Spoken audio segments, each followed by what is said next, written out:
Je tiens aussi à souligner le sang-froid et le professionnalisme des militaires de l'opération Sentinelle qui, alors que l'auteur se ruait vers eux, l'ont neutralisé, évitant ainsi de nouvelles victimes. Le mode opératoire de l'auteur, attaque au couteau dans une gare, répondant ainsi au mot d'ordre permanent de l'organisation terroriste Daesh, les circonstances entourant son passage à l'acte, puisqu'il a fait tout ça au cri d'Allahu Akbar, les cibles visées enfin, tout à la fois des victimes indéterminées et des militaires de l'opération Sentinelle, ont conduit la section antiterroriste de mon parquet à se saisir dès hier après-midi à 15h20. Cet acte a fait l'objet d'une revendication dans la nuit de l'organisation terroriste Daesh. Mon parquet a ainsi ouvert une enquête de flagrance des chefs d'assassinat en relation avec une entreprise terroriste, tentative d'assassinat sur personne dépositaire de l'autorité publique en relation avec une entreprise terroriste, enfin association de malfaiteurs terroristes en vue de la préparation de crimes d'atteinte aux personnes, donc le crime d'association de malfaiteurs.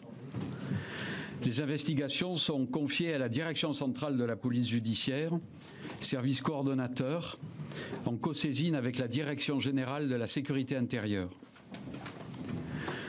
Voici les éléments que je peux, à ce stade de l'enquête, à moins de 24 heures de la commission des faits, porter à votre connaissance.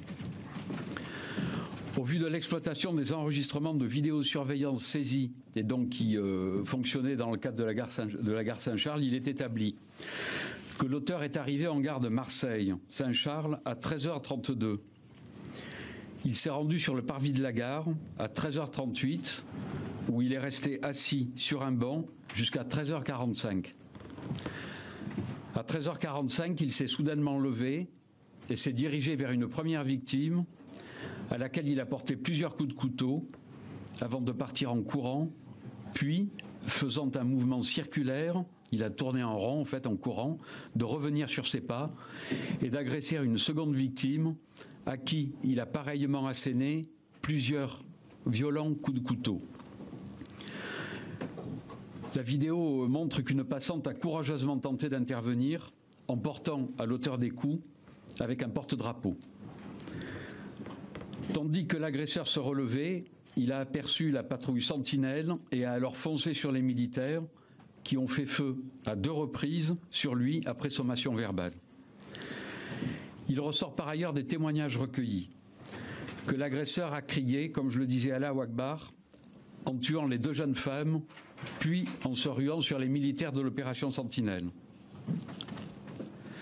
L'arme utilisée pour le passage à l'acte, un couteau dont la lame mesure une vingtaine de centimètres, a été retrouvée à une dizaine de mètres de l'auteur. L'auteur a en outre été aussi trouvé porteur d'un petit couteau de cuisine en inox et d'un téléphone portable. L'agresseur a rapidement été identifié, après relevé de ses empreintes digitales, comme ayant été signalisé à 7 reprises depuis 2005 sous 7 identités différentes.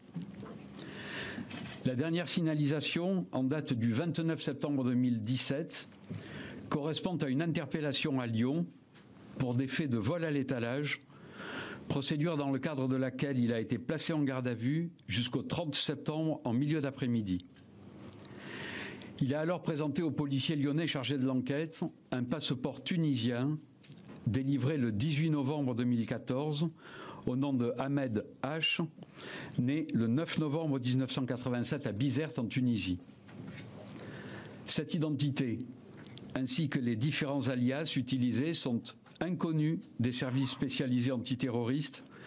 De même, aucune condamnation ne figure à ce jour sur son casier judiciaire. Ce passeport tunisien lui a été restitué à l'issue de sa garde à vue à Lyon, garde à vue qui a été levée par le parquet de Lyon après que la procédure diligentée contre lui ait été classée sans suite pour cause d'infraction insuffisamment caractérisée. Par ailleurs, à l'issue de sa garde à vue, les autorités préfectorales locales n'ont pas été en mesure de prendre une décision d'éloignement à son encontre. L'auteur n'avait pas sur lui, lors du passage à l'acte à Marseille, ce passeport, mais les enquêteurs en détiennent, au regard de la procédure lyonnaise, une copie. Des investigations sont en cours pour s'assurer de l'authenticité de ce document et du fait qu'il en était bien le titulaire. À l'occasion de sa garde à vue à Lyon, il avait déclaré vivre à Lyon, où il s'était dit sans domicile fixe et sans emploi, autre que des missions non déclarées comme peintre. Il a également indiqué être consommateur de drogue dure et enfin, sur sa situation personnelle, être divorcé. Les investigations qui ne font que débuter vont bien évidemment se poursuivre, diligentées par la Direction générale de la Sûreté intérieure et la Direction centrale de la police judiciaire. Ces investigations devront bien évidemment en premier lieu s'attacher à préciser le parcours de l'intéressé, ses contacts, ses relations, à exploiter, tout cela est en cours, le téléphone portable qui a été retrouvé donc sur l'agresseur. Vous serez bien évidemment tenu informé des évolutions de l'enquête. Je vous remercie de votre attention.